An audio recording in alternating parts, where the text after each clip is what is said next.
All right, we got live action. What's going on, the peoples? How's everybody doing? Doing a little couple hour stream, just talking, chatting, answering any questions. Probably been mostly Giants stuff. Figured we no Giants game today, no Giants game for the past 12 days, so we figured we get something going. You know what I'm saying? Here with Danny. What's going on, Danny? Nothing much. Just enjoying a relaxing Sunday and not having to worry about the Giants absolutely ruining it. All right, so we are now actually live. What's going on? What's going on, Yash Trevity? So ask all your questions or whatnot. We'll try and get to everything. We're just literally sitting here chatting while we watch football. Danny's coming on. We're having Brian Porras supposed to come on. Snacks may come on. Hell, even Talking Jake might come on in a little bit. Me and Danny will be rocking it for the most part, though. Ask us anything you want. Nicholas says, hopefully Giants can upset tomorrow. I do have a Giants path to victory. You know what I'm saying? Like, it's not the most impossible thing. It's that Bradbury totally shuts down Evans. Martinez does a good job, covering that middle of the field with Gronk. And then on offense, just, hey, they're blitzing like crazy. Take shots, get big plays. Like, that's my path to victory. I don't look at the Bucs as unbeatable. Like, I'd rather play the Bucs than I would the Steelers. What about you, Jenny? This is one of those games that like everyone's counting out the Giants, and like one of those games they would go out there and win. Like, yes, the Bucs offense, they've been unstoppable, but the Giants do have the tools to stop them defensively. The offense, I mean, who knows what we're going to get with Will Hernandez being out, but it's oddly a winnable game because the Giants have that strange material where they can go out there and win a game like this. But the Bucs defense, that's going to be my biggest fear because Jason sounds like he's coming to like murder Daniel Jones. Yeah, didn't he play? He played against us 2 years ago. He's like, oh, well, Eli's there, not anymore. It's like, so you weren't trying hard because it was Eli? And that was Eli only had one incompletion on that game. So, yeah. This is what, his second time coming back to MetLife, I'm pretty sure, because the last 2 years have been in Tampa Bay. Yeah, because I don't think did he play last year? I don't think he did. I think he might have been out. No, he was out because of that car accident, I believe. Oh, yeah, I forgot he had that neck issue. Yeah. All right, we're getting some questions rolling in. Here's one from Dylan Singer. Do you trust Yedem to step up against Scotty Miller? That sucks. I know nobody likes Ryan Lewis, but he was a clear upgrade over Ballantyne and Yedem. Some people have been saying Mondre Harper will be in there. That probably makes me feel a little bit better, even though he's an absolute psycho. But yeah, losing Lewis is a bigger deal than people think. Like, there's a couple plays that stick out in your mind with Ryan Lewis, but we haven't had a game with Ryan Lewis where, they were just getting picked on like the first couple of weeks with Ballantyne Yedem, like Pittsburgh and Chicago did. Oh yeah, and I mean with Chris Godwin being out, Scotty Miller is going to be an even bigger target. That's why I took him in my fantasy. Yedem, I don't trust him. I mean, do I trust Yedem or Ballantyne more? I probably trust Yedem more. But, I mean, it's going to be brutal. Anyone besides James Bradbury, I mean, Darnay Holmes is back, so maybe we'll see how he plays in the slot. But I don't know. I feel like Scotty Miller might just go out there and just have a game. Yeah. I'm really not worried a ton about Evans because of Bradbury. Not to say Evans can't make some plays, but I'm not worried about him. But, yeah, that Scotty Miller matchup, which, going into this year, you're going up against Tampa. Who would have thought you'd been like, man, I'm really worried about Scotty Miller. I don't even know who Scotty Miller was before the season. I don't even know. Where does Scotty Miller go to college? Anybody know where Scotty Miller went to college? Here, I'm going to guess Clemson. Even I know they had Humphreys that went there. Scotty Miller. Scotty doesn't know. He went to college at Bowling Green. Close. Oh Lord. Close. I would have known if he went to Clemson because I would be like, oh yeah, he played at Clemson in the national championship game. Where Trevor Lawrence choked. That's true. That is true. Sabrina says, "What do you think about the Nick? How is it pronounced? I know I'm asking the totally wrong person. Yeah, they're asking the wrong dude to try and Casario. I think it's Casario. I think it is Casario. So, Jason La Conforta said that the rumor, like everyone's expecting Gettleman to be gone after the year, which I think we've all basically expected. The Casario stuff. Hot Dog asked the same question. The Casario stuff. Listen, I don't have strong opinions on GMs who aren't like actually like making the moves. I know, so it's hard for me to say with a GM where like coaches be like, hey, this is what he did with his offense. This is what he did with his like. There's more to go there off and like have a strong take. With GMs, it's hard to have a take, unless it's somebody like, Louis Riddick, who every year in the media is like, hey, I would have done this. I would have done this. Daniel Jeremiah, like, guys who like, hey, like this is what I would have done. Or, like the Giants did last time with a retread like Dave Gettleman. It's like, okay, we saw what he did as a GM for 4 years, whatever. But even though Caserio is the GM, but everyone says Belichick, is the one that's, pulling the strings behind there. So, I don't think it's, I think everyone's noted about how the Patriots' recent draft acquisitions haven't been great. I get they have a bunch of guys down, but yeah, I mean, I don't know. You know what I'm saying? Like, if he's hired, I'm not going to be like livid, but he's not like number one on my board without actually doing it. Like, without doing research, number one on my board would just be Ed Dodds, because I love what the Colts have done with their team over the past few years. So, I'm not like freaking out about it, but and also it's the first day of November, like so much stuff changes from now until then. I mean, I've only heard good things about Caserio. I asked it was Dan Schneider. He said he really likes Caserio. Obviously, the Giants need to go outside the organization. They can't continue going inside, because I mean, there's Kevin Abrams. I believe he's been groomed to become the next GM, but obviously no one wants that. We need to go outside. Yeah, obviously Bill Belichick probably calls most of the shots in New England, but I mean, if there's anyone Joe Judge could get along with well, it's Caserio, and we need to have a GM and coach that are on the same page, and we're not dealing with a situation where at the end of the year Caserio is going out trying to find his own guy already after only 2 years with Judge, because I think Judge needs to be here unless something goes wrong. He needs to be here for at least 3-4 years to really rebuild this roster. And I think Caserio and Judge can be the duo to do it.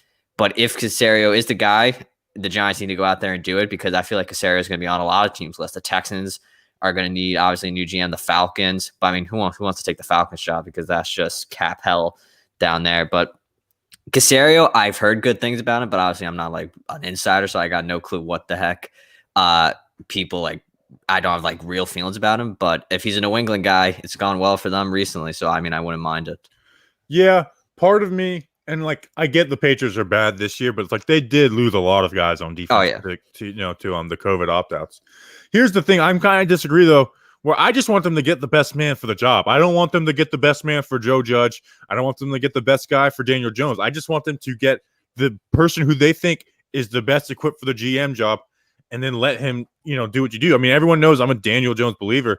And we're actually going to have on Brian Porras, who's in 5 minutes or so, but 7 minutes, who, he's like a member of Duke Gang. Like, I love Daniel Jones, but I also, I look at the recent Giants mistakes and the ownership pitting, like, hey, you got to like prerequisites of we need to make one more run with Eli.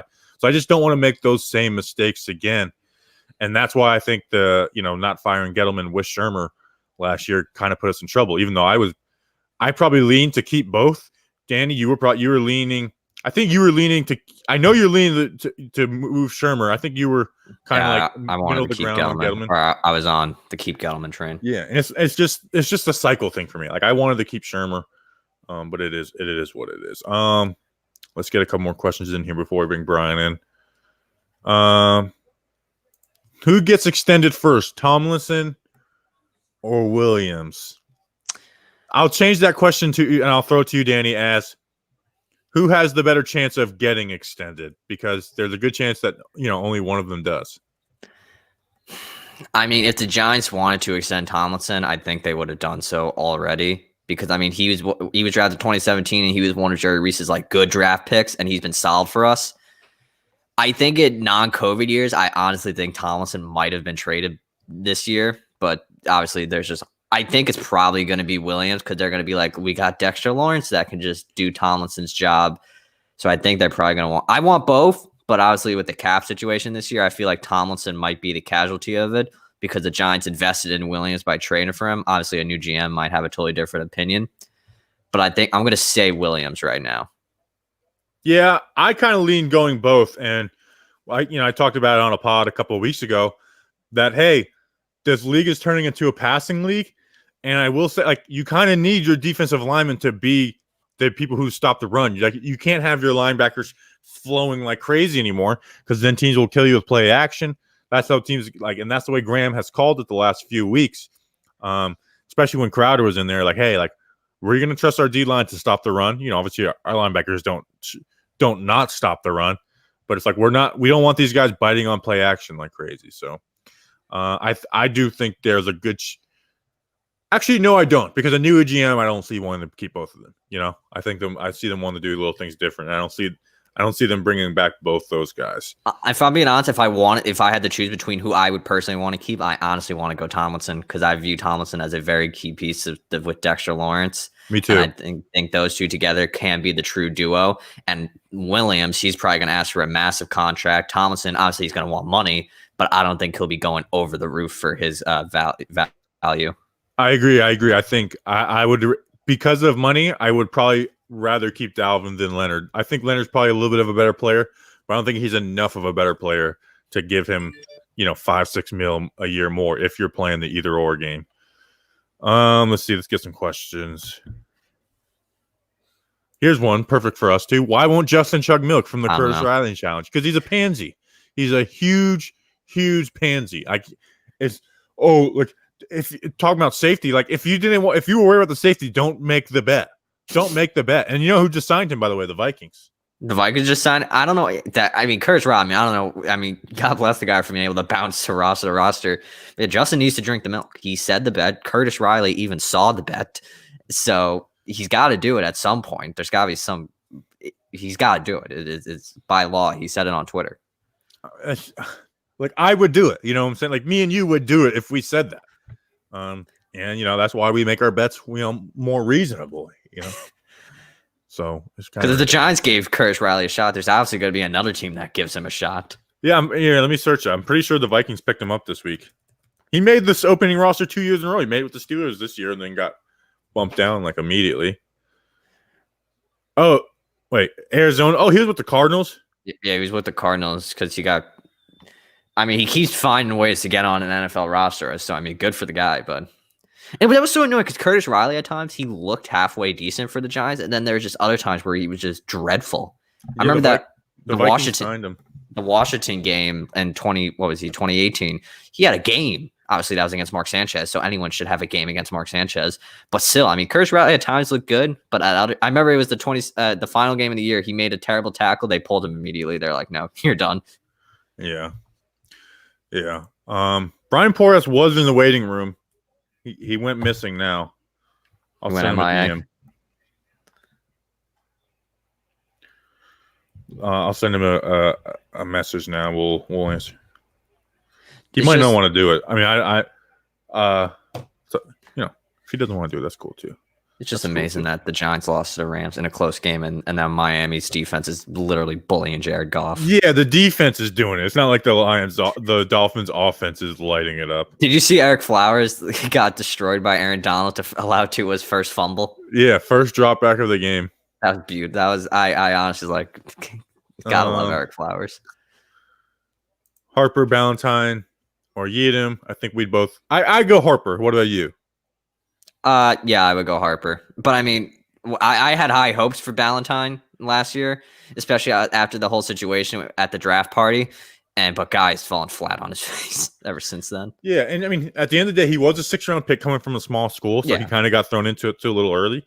So I don't want Ballantyne cut. Like I want to see what Ballantyne looks at in preseason next year. I do think he has skill to play football in the NFL. It's obviously not there right now. It's not. But I don't think 6th-round picks aren't busts. You know what I'm saying? They're 6th-round picks. If you get the value out of it, you look like a genius. And if it fails, then you just move on. There's no hard feelings. Yeah, like Big George. Like think about the other people. Like Big George was in that draft. Big George's not even on the roster. Chris Slayton was in that draft. Chris Slayton was one of the very few guys. The last 2 years, the two I can't really say anything nice about people is Chris Slayton, who I don't think he was ever even active for a game. And then this year, TJ Brunson, who's been on the roster, he just hasn't been active. So yeah, David Mayo. I have a newfound appreciation for David Mayo. I've been a fan of David Mayo. Downs. I've been a big fan of David Mayo. Imagine if Nate Stupar was still on. Who's worse, Nate Stupar or Devontae Downs? Devontae Downs, because at least Stupar goes in the right places. Yes, Stupar just can't figure out how to tackle people. Yeah. It's like Downs can't tackle people and he like has the wrong assignments. Oh man. Damn, I feel like the Browns. What's going on with the Browns? I'll put the Browns game on TV. Like 50-mile-per-hour wind gust. Really? Yeah, there's like crazy wind. Like one of the field goals, like it was going straight, and all of a sudden it made like the hardest left I've ever seen. That's a fun game to watch. I'm gonna have to Might put it not on there. anything hasn't played in a while, but Myles Garrett looks like he's crying. Oh my gosh, that wind is brutal. it's just whipping like crazy. We've practiced in that. We've practiced like the day before a tropical storm down here. One year in high school, our football camp was during a tropical storm. It was the best football camp ever because we didn't get to practice on the field, but like maybe 2 times. And this was back when they did 2 days, and we just practiced like on the basketball court. And like it was what was supposed to be like the worst week and a half of your life, which they literally call it Hell Week, was just us hanging out and like playing Madden. That sounds amazing. I know it was. Ooh. I think Brian Porras' connection is screwing it because he was in here for like half a second and then it said device not connected. Sorry. That's fine. I have a feeling that new GM will be smart and go after Bud Dupree and Galladay this offseason. I'm in full bloom love with Kenny Galladay. Like he has surpassed Allen Robinson, and I know it's hypocritical, but I would trade a 3rd-round pick for him. Now the Lions aren't going to trade him for a 3rd-round pick, but I would do it. I would flat out do it. I obviously the biggest need I think going into next year is giving Daniel Jones another weapon on offense because Golden Tate, it was smart in retrospect to bring him in after trading Odell, but it was just he's done nothing and he's been brutal. So bringing Kenny, a duo of a trio: Kenny Galladay, Sterling Shepard, Darius Slayton. Please, yes, and Saquon. And Evan Ingram. No. Let's bring in our friend Brian Porras. Brian, what's going on, man? How are you doing? What's up, you fellow Giants degenerates? How you doing? Good. So for people in the chat, Brian Porras has been a listener of mine and Danny's and Justin since very early days because you came over from the Duke gang. You're a Duke alum, so you came over with Daniel Jones. What's going on, man? This chat. YouTube is a lot worse than Twitter, man. They're brutal with the like. They just hit you. They'll just hit you, pepper you with like, what should we do with QB questions? Well, if I had the answer, I'll drive you to the patent office, or we'll get rich together. So, it's Daniel, one thing that I like about this season, as difficult as it's been, is that remember last season, the first season, he didn't want to give up on a play ever, right? I mean, he would never want to give up on a play. And you remember back that interception against the Patriots, the interception against the Cowboys in the first, so he's starting to learn to throw the ball away, which unfortunately he's had to do too many times because people aren't getting open. But so I think there's little pieces of it that don't show up I guess they do show up in the stat sheet in terms of situations where they turn the ball over. But I think he's getting there. I think he's learning. Pocket presence is coming along. They're starting to use him more on the RPO, so he's getting there. But the cast around him, as we've talked about, it's a challenge right now. Yeah, man, and that's why I wanted to keep Shermer's offense because you saw the good things. Like, okay, he makes these big plays downfield. Like he's got that fearlessness. Now give him an offseason to learn to come back down to his checkdowns. And the checkdown, I remember the Arizona game where, everyone says I just defend Daniel Jones to the death, which part of me does. But that 8 sacks in that game, and I credited him for 4 of those. It's like, hey, there was times where he should have checked down, and his eyes are just downfield. Yeah, And it's like if we can get him to start coming down to those at the right time and picking and choosing his battles, then not only will the touchdown still be there because he's taking the chances, but the fumbles and interceptions will go down. But with Garrett, it's been like, hey, we're going to keep everything short. And then, because everything's short, there's no check down because the defense is playing and covering short. So it's been frustrating to see. And the only thing I worry about, Bobby, is that, so let's say we move on from Garrett, then that's another offense that Jones has to learn next year, right? So do we really want to go down that road? I would. 1, because I just don't think Garrett's the guy. But 2, think about last year. He didn't get any first-team reps in the offseason or not a single first-team rep. Right. The most actually he did. They were only in the preseason games, and we saw how good he looked in that preseason. Right. So you give him, and you see other young QBs with new OC. So as long as you just go out and get the right guy, because he still has that development. He has like that the timer in his head has helped out to where and like I said, when I say like, hey, we got to attack the ball, attack downfield, which means like, hey, that makes the short game early easier. Like I clowned it against Dallas when there was like 2 routes going 15 plus yards. It's like this. He was like 8 for 12 with like 1 drop and over 100 yards. And it wasn't because he was just airing it out. It's because they were covering deep. And then Devontae Freeman's open, at the line of scrimmage, but there's no one covering him. So he's 15-yard gain. So that's kind of my thing. The other thing he's got to learn is he's got to learn to stop taking all these hits. I mean, don't get me wrong. I love it when he trucks homeboy like that. There were a number of hits last year against the Jet game where he took on 4 guys and stuff. I mean, he's going to land on IR, if he doesn't learn to, avoid some of those hits, take a slide here and there. You don't have to prove that you're a man. We know you're tough. We don't need to, you don't need to win the locker room in that way. They already bought in. So I want to ask you from a Duke point of view. One, what was the Duke reaction to the fall on the run? And then 2, like what has been the Duke reaction to just year 2 in general for Daniel? You know what? I think right now we're just struggling to get through week by week as a Duke gang with we're kind of struggling just to tread water right now. I had some tough losses there and some winnable games. So I think we're just more focused on that. It's definitely Duke Nation is definitely proud of Daniel.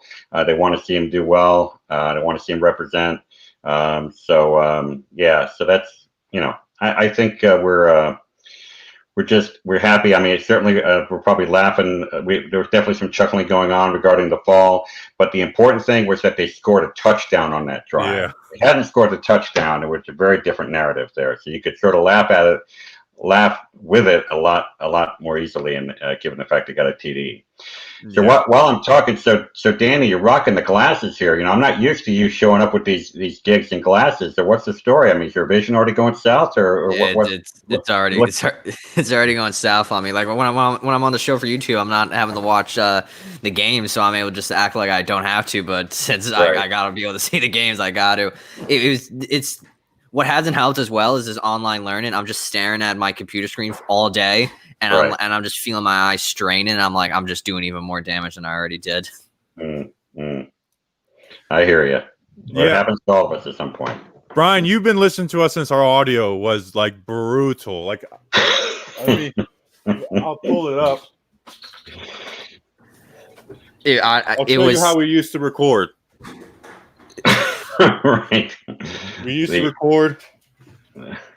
You were dialing in on AOL with the old broadband. We used to record like this. Look at that. With this little microphone and then Skype on my iPhone. One step ahead of 56 kilobits per second on AOL. It was brutal, man. I was like, how did people listen to this ever? Why did John Boy even bother picking us up when he heard that? I know. Oh man. Now I look back and be like, that's why John Boy in the very beginning wasn't like ready to promote us quite yet. It's like, let's see if they can just do it consistently with this bad audio. OGR Sports. He's supported the Patreon. Thank you for the donation, my friend. Go check out his YouTube channel. Killing as usual, Bobby. Keep up the good work. Thank you, OGR. Appreciate that. Go check out his YouTube channel if you're in the chat. One thing I will say, Bobby, is that I could say that Duke Nation, for the most part, forgave Giants fans for all the vitriol that he got, and me too, especially. I was a little angry on that draft night with some of the reaction, but at the same token, you have to understand they didn't know this guy, right? Never seen tape, never really watched any Duke football, over the kind. So you gotta exercise some grace there. Yeah, and we came around pretty quick, and we weren't doing this as.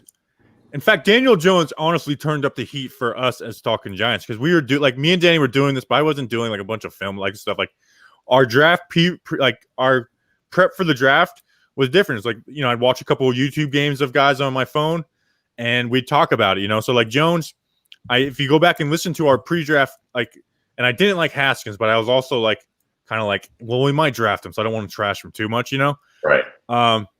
And I was like, hey, like I watched the Miami game, which was in a hurricane, the Clemson game, which he actually looked pretty good in that game, but the team really let him down. Yeah. And I think I watched the bowl game, which he had 6 touchdowns in that game, but he also had a couple bad interceptions. Yeah. So my thing was like, he's like, do I think this guy's like the best thing ever? But I was like, no, but you could hear me say, I was like, if this guy ends up being the best quarterback in this draft, I will not be surprised.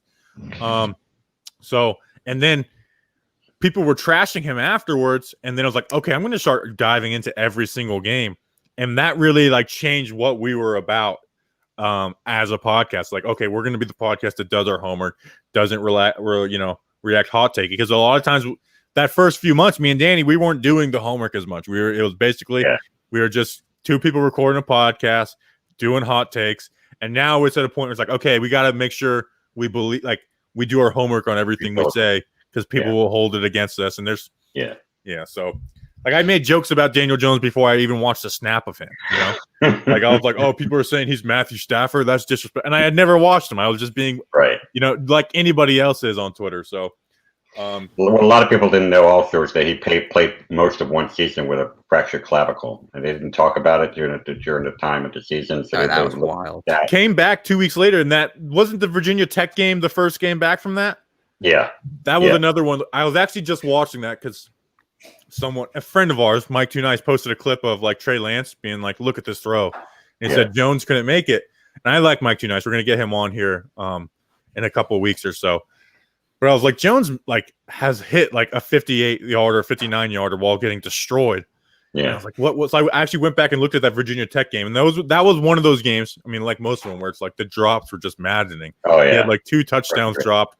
Another big pass drop, and I'm not a Duke fan, but I was just every time I'd go through those games, I would get mad at the Duke players. So I was in the stand for a lot of those drops too. So I gotta ask Brian something. And when I was watching Jones, his 2017 thing, I always found that he liked this one guy. His name was Noah Gray, the tight end.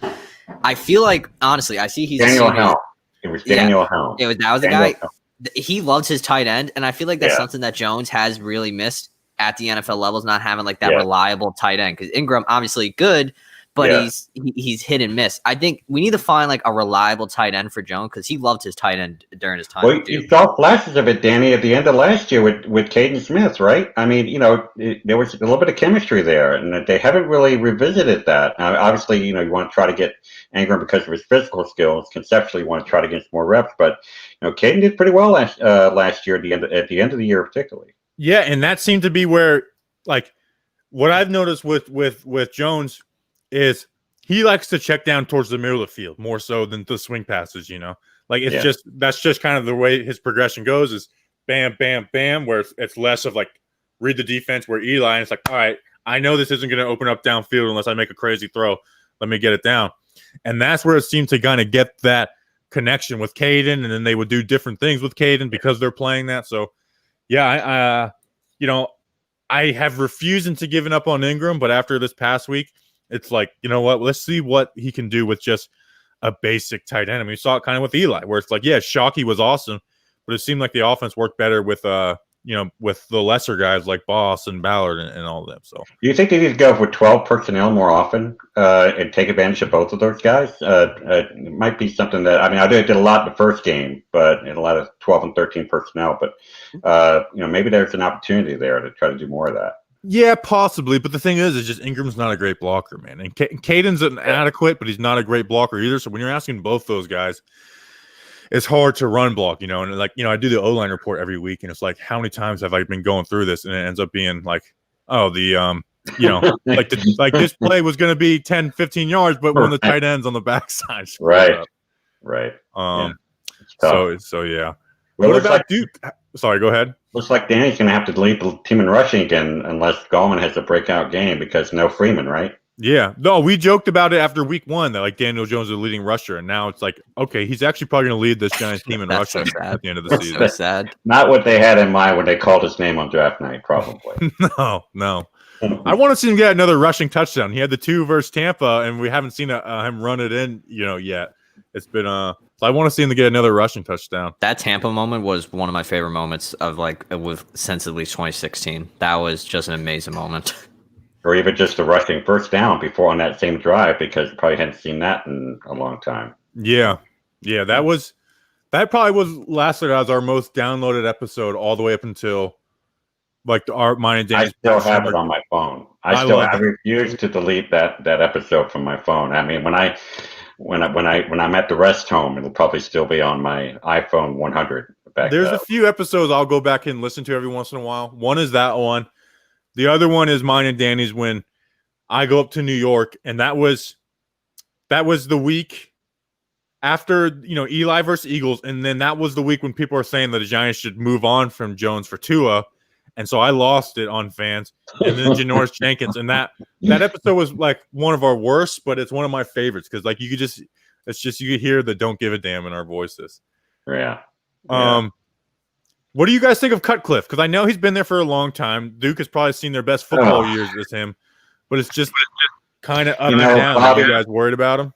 He rescued us from the literally what we argued successfully in court as the worst division team in Division I. I mean, we literally won a court case arguing that. So I'm not one to kick him out, but at the same token, I don't want to see what he's built be sort of, at some point it goes bad, right? At some point, it stopped working. You need a new voice. And as much as he's done for us, I just don't want to see his legacy be tarnished by these, last 3 or 4 years, not making a bowl game and just going in the wrong direction. We're also not doing well on the recruiting trail lately compared to some of the programs which we've been beating in the last few years. So I just think, I don't want to kick him out, but at the same time, I hope he just himself maybe realizes, and I think, he doesn't want to see it go down either. So if he feels like that it's not working anymore, I suspect he'll retire, and they'll go find somebody because we can't go back to where we were. I think he's going to end up being the offensive coordinator wherever Arch ends up. So we'll see. I actually sent a nasty text message. Do you remember? I don't know how ingrained you are, but Jim Collins, he was a coach for Duke for a long time. He was my recruiting coordinator. Yeah, Coach and Collins. Duke was where I wanted to go. They ended up this kid from Ohio that had an Ohio State offer. He committed. This was in 2009, but I was class of 2010. And so, Collins, told me, he's like, hey, we're not going to be offering you, so look other places. And I sent him this long text message like, you're going to regret this. This is going to be the biggest. And then he called me. He's like, I don't regret anything, son. Like, went off on me. And but I went and visited Duke. I loved it there. The Horseshoe. We stayed in the hotel, like the hotel right across the street. That was Washington Duke. Yeah. So I have a printout picture from my visit with Coach Cutcliffe somewhere there, but I can't. I can't. I've tried to find it and I can't. But I have like a picture. I've shown you like pictures of me with like the Duke football shirt and hat and all. Yeah, I remember that. Yeah. So we upgraded the facilities, significantly, which needed upgrading. I think you could get a good view of 1920s plumbing if you went there a few years ago. But it's definitely upgraded it, and new indoor facility. We're actually one of the first in the ACC to have a full-size indoor facility. So definitely that was all Cutcliffe, right? And they had momentum, getting out of the bad days, getting out of the doldrums. So got some momentum. So definitely leaving it better than he found it whenever he retires. Yeah. I mean, I was only there for a day, and then I visited I visited Duke, Furman, and the Citadel. The Citadel really wanted me. I held out on them because I didn't want to go to a military school. Although I did love Charleston. I just didn't want to go to a military school. And you don't strike me as the military type, Bobby. So I went to a military high school, actually. Really? Yeah. Now it wasn't very strict. I'll be honest. Like it turned into like a flat out prep school like a year after I left, and it had becoming that way for a long time. And but it wasn't like the military school in the movies. It was more of just a prep school. I got lucky because I was there when I was there. Spurrier was there for 3 to 4 years. I was there, so I got to see the old ball coach throw the ball around the yard a good bit of time, won a lot of games. I caught a little bit of luck there at my time. I graduated in 1990. So 3 years at Spurrier. Oh, Spurrier was the OC at Duke? No, he was the head coach at Duke. He was the OC back in the day under Ben Bennett, many years before that, and then they brought him back to be the head coach. Yeah, a lot of people forget that when he went to Florida, he went to Florida from Duke. So, I should have known that because I was a Gators fan as a kid. Yeah. My Duke before going and visiting there, my Duke football memories was Devin Hester having those kick returns for touchdowns, those crazy punt returns. Like I used to when you're in high school, you watch a lot of football highlight videos. Devin Hester's were probably the most I ever watched, and it was always those Duke ones that would lead it off. Right. Yeah. Let's see if we get some more questions. I think Snacks may be joining in a second. Brian, I got a question for you. Who do you think of the Duke football team right now is the next ready NFL prospect? Oh, that's a great question. Jack Wallabaugh, who actually is out for the year with I think it was a torn ACL, but he was a 4-star. He's a grad transfer out of Ohio State. He was our center. So I think he would be one. Also, Mark Gilbert also was projected to be a first or second round draft pick.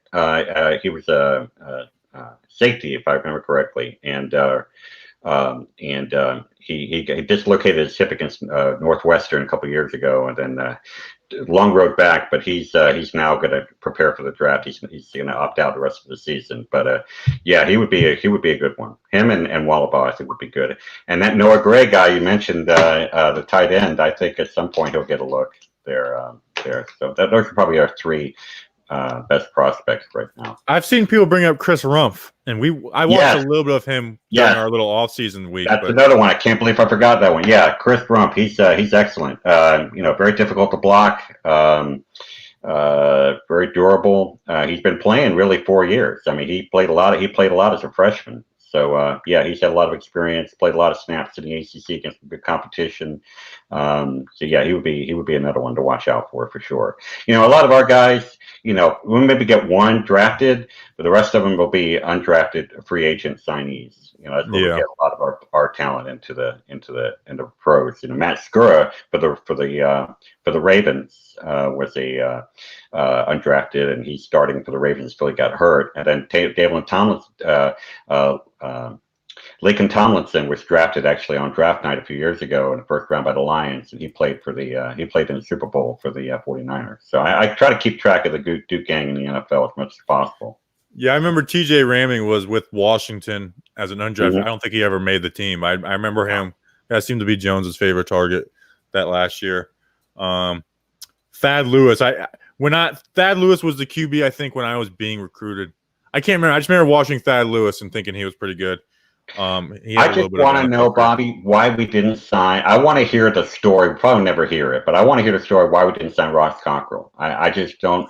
I don't understand that. We could certainly use him. I can't believe it was about money. Maybe it was. I don't know. I don't know what happened there. I can't put two and two together because then he ends up signing with the practice squad in Tampa. So it's like he's definitely not getting less money by doing that. No. It almost had to be personal or something. It had to be something with Dave Gettleman. That's the only thing I could think of because it just doesn't make any sense. They had him take a physical. So, I mean, there must have been some meeting of the minds. Otherwise, he didn't take the physical. And then all of a sudden, he's not going to be on the team. I don't know. Yeah. I've asked beat reporters privately, like, do you know anything of what happened? And then they're like, we have no clue what happened with this. So it's brutal. Could have used him. This guy, Coney ASAP, he's from the future. He predicts things. He's been wrong a few times, but he has been right a good amount of times. Coney, let's get a prediction for tomorrow. Like not a score prediction, like what's going to happen in the game. He claims to be from the future, even though he's been wrong almost every time. But I respect his dedication to it. He's sticking to it. Let's see. A lot of GM questions. Let me see. This is supposed to be a Q&A, and I just turned this into an interview about Duke to Brian. Riveting video for the other folks, I guess. I love it though. I love it. So that's at the end of the day, it's about making me happy.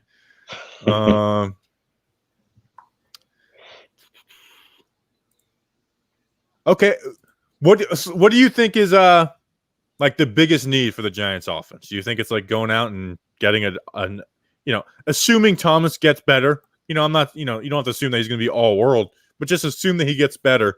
What would you say would be the Giants' biggest need for their offense? Wide receiver.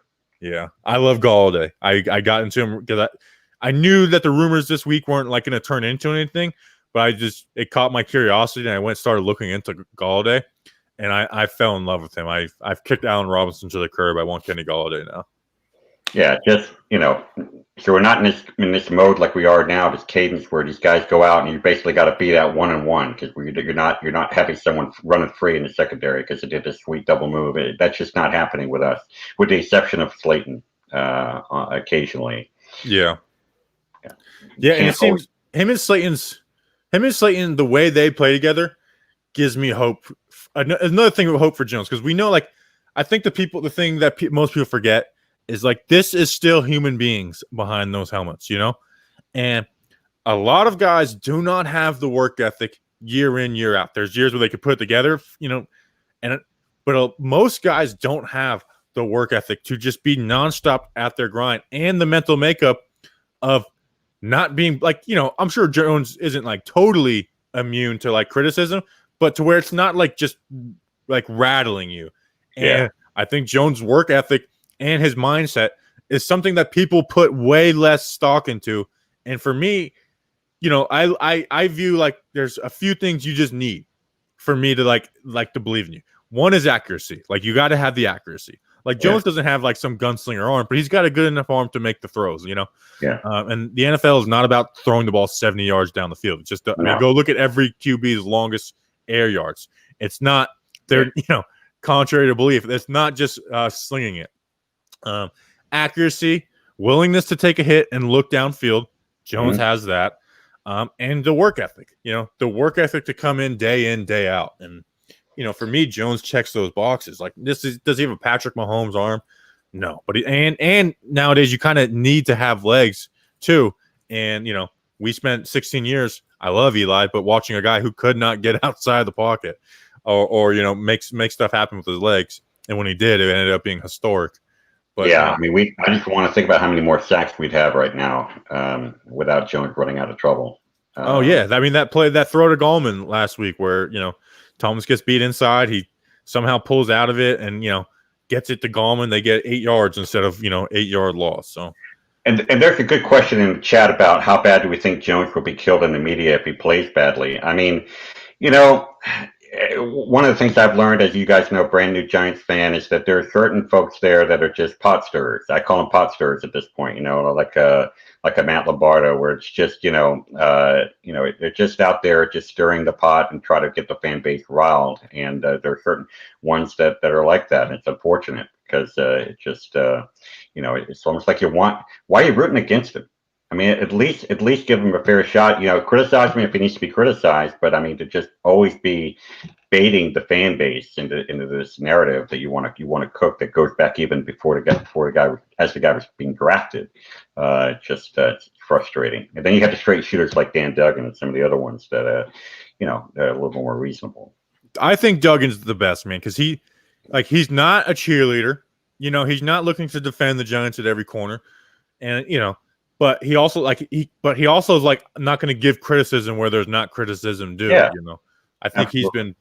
He's extremely level-headed, and as much as anybody, what people say about somebody during the draft, it's really hard for people to change their opinion. I mean, you look at it with any Allen started out balling this year. He throws one interception. It's like this is the Josh Allen we knew. It's like the guy's thrown 14 touchdowns and 1 interceptions up to this point, and all offseason. And I'm not even like a Josh Allen is the truth guy, but people were arguing that Sam Darnold's better than him. And I was like, listen, I like Sam Darnold more than him in the draft process. But how can you argue that he's better than him right now? And it is the idea of whatever someone said about somebody in the draft, it's like they just can't get off of that opinion until they're absolutely forced to.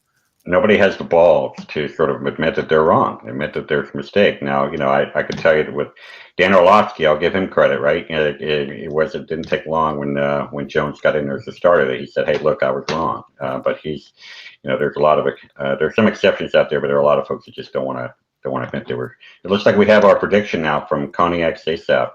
So he's Nostradamus here. I need to see this. Well, I will say he's been wrong almost every time. So That's just too. I'm glad that's what he said. I think he might get that one right. And then that's something we're trying to do is like everyone knows I loved Andrew Thomas. Like I was all in on Andrew Thomas, but I don't want to be like, well, he was my guy. I'm going to always give him the benefit of the doubt. It's like at this point, it looks like Becton's better so far. They've definitely been playing better so far. Not to say Thomas can't get better, but if you ask me right now, if I were to redraft, I would go Becton. And hell, I would go Becton, Wills, and Wirfs. I haven't watched a ton, but I also am like, play left tackle, Tristan Wirfs, and let's see, because I do think Thomas would be much better off on he'd be not playing better, but it's just the idea of like, hey, would you rather have the car crash in front of you or behind you? If wanted to be in front of you, because then you can try and dodge it. Behind you, you got really you're just at the mercy of the accident. I mean, if you were coaching Thomas right now, how would you approach things? What would be the messaging towards him? That's always what I want to know, because we're already 8 games into the season. How do you sit this guy down and get his head right? My take would be very nerdy. Is I do all the O-line stuff. Is when they go inside, his hips or he swings. And my thing would be and they're doing it when he punches, And my thing for him would be, as soon as you punch, take your right foot and plant it on the other side, go the other side forward, and then force him to go outside on you, because that's when he's his best, is when they're trying to go outside of him. He does that better than, honestly, I think Wills or Becton. It's hard to get just totally around the edge on him. The only time we've seen that where he got beat this year was that play action against Dallas, and that was an 11-yard drop back. So he's 11 yards back in the pocket. Now you gotta block that. That's not an excuse, but that would be my thing. Is every time you punch, power down with your right foot. Power down with your right foot to stop them from going inside of you and force them to take you outside. And look at Parrott. People are all over Parrott. I'm slowing the brakes, but because he does he kind of gives the outside open a little too easily, way too easily. But it's also, it looks better than Thomas, because he never is going to get beat inside. Now everything has to be good on the other side, or else he's going to give up a sack like he did when him and Thomas both gave up that sack. But it looks better because you're not getting beat inside, and getting beat inside just looks worse than on the outside. There was that article that came out from his draft coach, or pre-draft coach, that said that they saw Thomas doing things that he didn't do at Georgia. That he's this is not the Thomas that I coached, that I knew, that he's playing differently now for some reason. I found out about that guy. He was the guy who was fired to make Mark Colombo the Cowboys coach. So I found that out. But I do agree that he's doing things, they're having him do new things, but they're doing it to fix his issues. Where they're oh, he's punching real quick like this, like a machine gun. That's to force him to bring it back and not lean over and get swam. And I agree that they're doing some things, but it's to fix his issues where it's that couldn't work in college.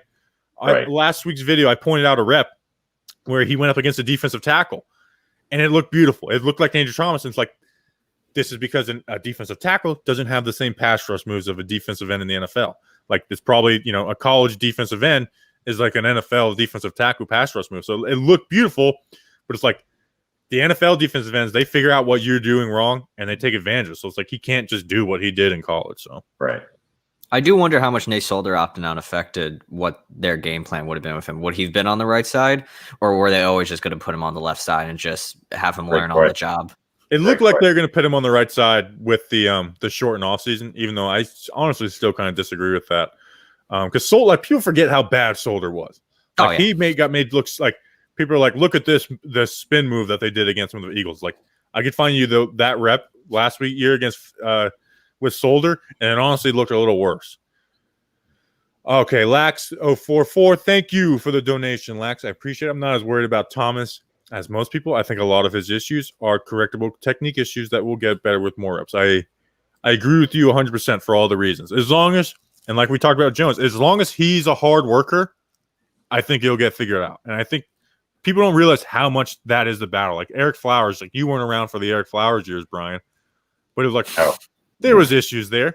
But the biggest thing for me was that he wasn't a hard worker. He was lazy. His own teammates said, like, this dude is just lazy. Like, that's not the issue. And I get that he's better at guard because guard is just a much easier position in the NFL where it's less about technique and more about being strong and mauling people, which is why Flowers was drafted. But it's like, this guy, he's just not a hard worker. He's not a hard worker at all. He's lazy. And that was, some of the issues in Haskins in Washington from everything we heard. Yeah, I've heard that as well. Yeah, you can work with someone who's putting the effort in and gets good attitude. The other stuff, it's just untenable. It's not sustainable. So hopefully that's who Thomas is, All right, let's just see. All right, I'm going to give this guy some shine. He's been saying the same comment over and over again. Bobby, I got great news. Evan Ingram employee said that his Halloween was the best of his life as he got all the Butterfingers in the world. Well, hopefully he got all the Butterfingers out of the way with the celebration last night.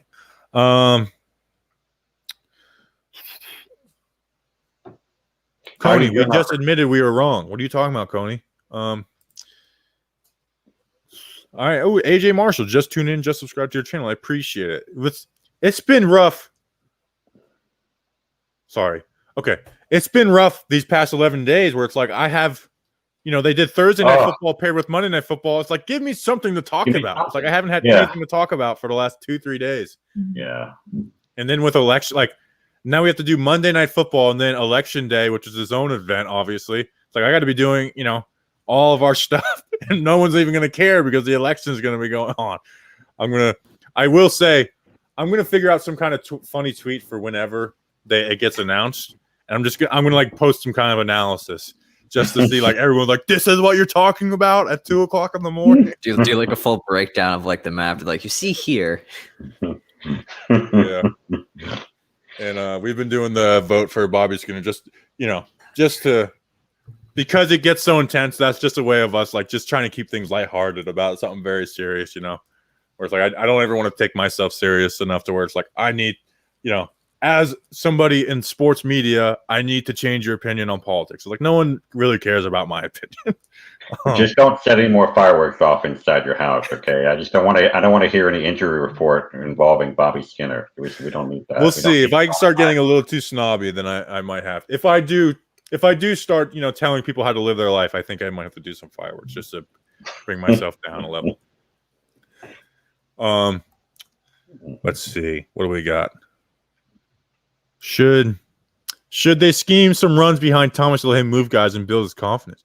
Yeah, I don't think you just run the ball to build Thomas's confidence, but he's a mauler. Like he moves people. Like Becton has that nice punch where he just like it's crazy. He just bench presses people off him. But he just moves people in the run game. And Hernandez, who is out this week, he's been pretty good in the run game too. I don't know why NFL teams, like it's just kind of ingrained in NFL teams to run to the right for some reason. When it's like our left side, they're better run blockers. Like Hernandez is a better run blocker than Zeitler. Thomas is a better run blocker than Fleming. And then you have Gates, who's really good at these combos, working with Hernandez more so than Zeitler. I don't know why they don't do that, and it seems like good things happen when they do. How are we feeling about Gallman going in as a primary option? I mean, he showed some flashes against Philly, though, right, Danny? I absolutely love Wayne Gallman. I've been saying it in 2017. I loved him. In 2018, I said keep running with him. I don't know why Pat Shermer randomly just had him disappeared in 2019. They must have had some form of falling out. I think Wayne. Bobby was killing him. He tuned into the show. I mean, Wayne Gallman, I do believe in the guy has potential. And I mean, this is the week to do it. Go out there and show that you can be a quality running back. And because it's a contract year, because I don't think he's going to be brought back at this point. But I fully believe in Wayne Gallman, and I'm looking forward to, if he has a good game, just the support he'll get on social media. I'll be like, yeah, where was all this weeks? All you people hated on him. Now look at him, just a guy. And one touchdown for Wayne Gallman. I was the biggest Gallman hater. I was like, I don't know why this fan base keeps giving this guy chances. Every time he gets chances, he averages less than 4 yards per carry, blah, blah, blah. Dion Lewis, great signing. Move on from Gallman, bring in some rookie. And I was ready to just totally renounce my Gallman hate after this last game, but then we lost. It's like I can't do that after a loss. But yeah, now I'm back on the Gallman train. But I mean, I used to get livid over Gallman, like people wanting Gallman to play. It's like he doesn't average 4 yards per carry every time he gets the ball. He's fumbled, and everyone points to the Washington games, like, yeah, he had 2 touchdowns, but he averaged less than 4 yards per carry. And like, well, he just needs more carries. I was like, yeah, well, with Saquon, he's never going to get those carries.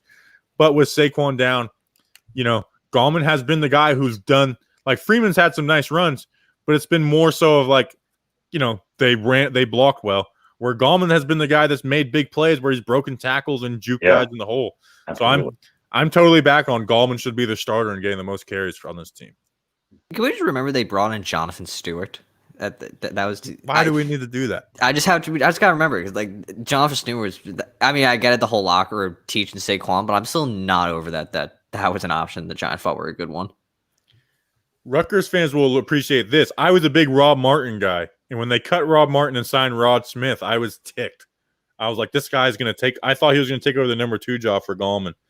And then they kept Rod Smith and then John Hilleman. And Danny, when we do our post-draft stuff, we try and find something positive about each person. Like even like the undrafted free agents, it's like, dude, are these guys going to make the roster? Probably not. But let's find out what they're good at.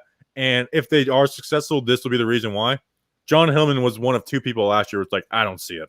I don't know what this guy is. He's bad. He doesn't do anything well. And I guess because you are, a part-time Patriots fan, that game was, I'm sure bittersweet, but I was so rough running out John Hilleman against as good as the Patriots D was last year. Yeah, I mean, with that game yesterday, I was even put out on Twitter. I was like, okay, I've been a Patriots fan since the 70s. But I'm a Duke graduate, and Daniel Jones is my guy, obviously. So, what the hell do I do now? And so license plate guy tweeted me back, and he was like, you need to root for your alma mater, no matter what. So, yeah, we college football fans are the best. It's like they follow your guy. Like I was a big. Maybe I shouldn't say this, but because I was a Gators fan as a kid, I loved Rex Grossman. I rooted for him. Now, I was in 7th grade, so it wasn't like I was analyzing quarterback play, but I just loved Rex Grossman because, like, he's a Florida Gator. Like, he took 2nd place in the Heisman one year. He's my guy. And then Tebow similarly. Like, I was, this was before, where I was just hot takey like crazy. I was like, you can say whatever you want about Tebow, but all he does is win. I was a Skip Bayless fan at that point because I used to be a big-time LeBron hater and Tebow lover. So Skip Bayless was like music to my ears. And then I finally moved off from that. Right. Brian, you're free to go. Like, me and Danny are good. I don't want you thinking that we had you like booked on here for an hour and waiting on you. My wife is texting me, so I'll just turn the video off. But probably your viewers probably be happy with that. So no, no, you're good. You're good. I can put you here. I'll do it. But thank you, seriously, I appreciate it. Thank you, Brian. Brian, you've been one of our biggest supporters for a long time. Every time we hear from you, it's good to hear from you. So this kid, Jones is the guy, and we go Big Blue. There's 2. One reason I don't want Jones gone is because we can't lose you as a follower and a friend. So yeah, I made all this investment, man. I got all this getting Giants gear now for as Christmas and birthday gifts. So I want to make it last. I know. We will. Thanks, Brian. Okay. All right, cool. Brian's been. Guy. I always have there's always a soft spot in my heart for the people who've been listening to us since like day one, and Brian is one of those guys. Can I show the people something that I showed you before? You can go right ahead. Hopefully this doesn't get us demonetized. I want to see what happens. Hopefully it doesn't. But I found out something knew how to do through our streaming site.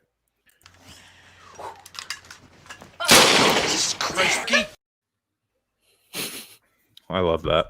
Good old Trailer Park Boys. Jake might be jumping on in a second, so that's cool.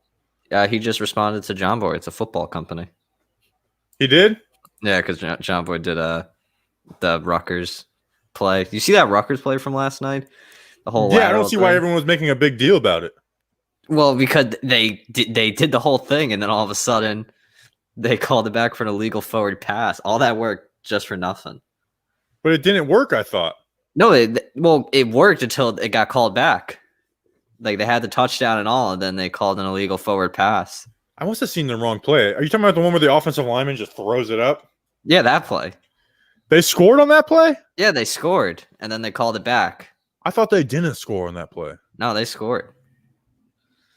It was such a Rutgers thing to happen. Oh, yeah, because the offensive lineman had – oh, no, that was backwards. I think Yeah, it was the I'm wide watching it right receiver. It was the wide receiver. He didn't score. Oh, they kept it going when – I thought he was down right there. Never mind. no, they kept it going. I thought he was down too. Then all of a sudden there was no whistle. I'm like, they're still going? Oh, okay. So the Cleveland Browns, they are not better off with Odell. We can kill that narrative.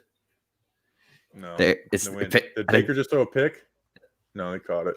I think Baker has last time I checked, he has 73 yards. Good old Baker Mayfield.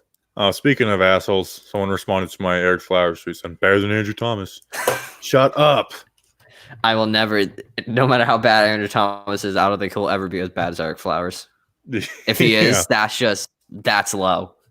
You got some Javon Leak love in the chat.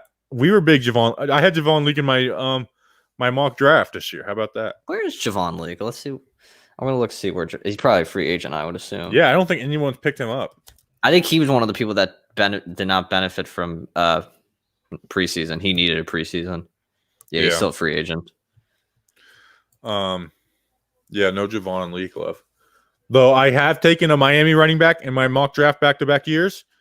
Both those guys will be the number 1 and number 2 running back for the Seattle Seahawks tonight with Travis Homer and DJ Dallas. So I'm a big pick a running back in the 7th round type of guy, where it's might as well just take a shot instead of we have Alfred Morris on our practice squad. What is the point of keeping Alfred Morris on our practice squad? What's the point? I don't even care if they're saying that for a veteran presence. Alfred Morris will do nothing. Absolutely nothing. We need a veteran presence for. We have Deion Lewis, Devontae Freeman, and Wayne Gallman. We probably have the oldest running back room in the NFL. Wait, I just saw the Jets are getting bullied by the Chiefs right now. But Wayne Gallman, Alfred Morris. That was just, what are you doing? I don't even need to hear that. That's like a Jonathan Stewart situation again, but he's on the practice squad, taking a probably valuable spot. It's just brutal. Alfred Morris. That doesn't make any sense to me. I mean, who would you rather have, Alfred Morris or Rod Smith? Alfred Morris, I guess. I'd rather not have a veteran there. Why not bring in a rookie and hope that maybe he can turn in we hear about it all the time, these practice squad rookies. Why not bring in a rookie and see what he can do? So frustrating. What happened to that running back that we picked up from the Ravens last year? Do you remember his name? Yeah, Buck Allen. Where's Buck Allen? I need to know. Javorius Allen. Let me find. It says he's still on the Giants. Oh no, he's a free agent. Okay. He was the one who took over Gallman's snaps. He had a touchdown in the final game. Eli's last touchdown drive was Buck him. Allen touchdown run. Remember at the 1 yard line when everyone's like, just let Eli run it in. Let Eli run it in. They gave him the Buck Allen. That was frustrating. Talking Jake might jump in. He said 7:45 maybe. So we'll see. Yeah, I mean, I'm not saying Javon Leak's going to turn into something, but why not give him a shot over Alfred freaking Morris? Doesn't make any sense. I mean, and the Giants they're not going anywhere. Doesn't matter how bad the NFC East is. So get rid of Morris, put Leak on the practice squad, and just see what he can do. See if he can bring anything interesting. Jay Foster from Australia. He says, do you guys feel that we should have a fire sale and get everything we can in order to focus entirely on the offensive line?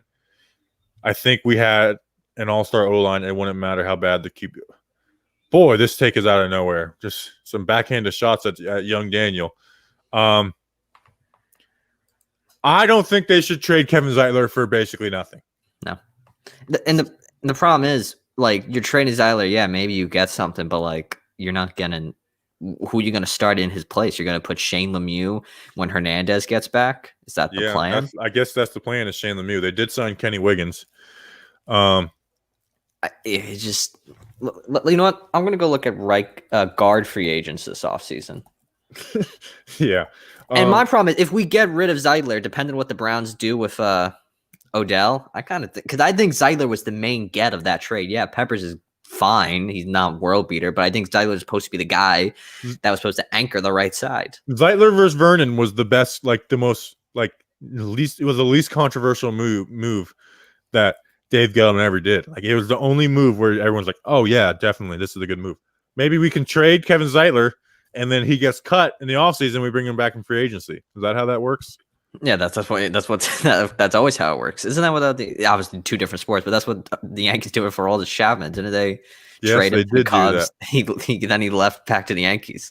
The Red Sox thought they were going to do that with Mookie, or Red Sox fans thought they would do that with Mookie Betts. Let's see who are free. There's Joe Tooney. I feel He's like a center, isn't he?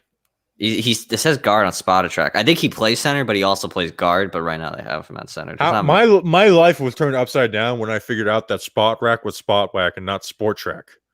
I always thought it was. I always thought it was Sport Rack, and it's Spot Rack. It totally changed my life when I figured that out. you couldn't look at it the same. Yeah, it was like, oh, I thought this was like a sport rack. I'm like, oh, it's Spot Rack. That's crazy. But yeah, for Kevin Zeitler, if you can get something for him, decent value, do it. But I mean, I don't know who's going to really come in for Kevin Zeitler in this market when teams don't have the money to really afford a player like him. That's what Jake Glazer was talking about on Fox. Like teams are not going to go after these big name players because the money's just not there for them right now. Golden Tate trade for nothing. Well, that yes, you get rid of Golden Tate. Get whatever you can for Tate. I'm not mad about getting rid of Golden Tate. Dalvin. If they plan on moving on from him, they might as well. You know what I'm saying? But I don't. They probably. I think someone would give up something decent. I think Dalvin, you could get a second round pick. If I'm being 100%. I don't think anyone would do it for an expiring. I think so. At that defensive tackle spot. Maybe, but it's like what team needs a defensive tackle that's in playoff contention? You know. And then Ingram's the other one, but they won't. I don't think they'll ever move on from him until his contract expires. But I'm not mad at it because, like I said the other day, some team will convince themselves that they can get the best out of Evan Ingram. I know that they will. So why not wait until the offseason when every team is trying to become better? Where right now you only have a handful of teams who are looking to get better and out of position. In the offseason, some team will do it. I mean, I look at it the same with Olivier Vernon.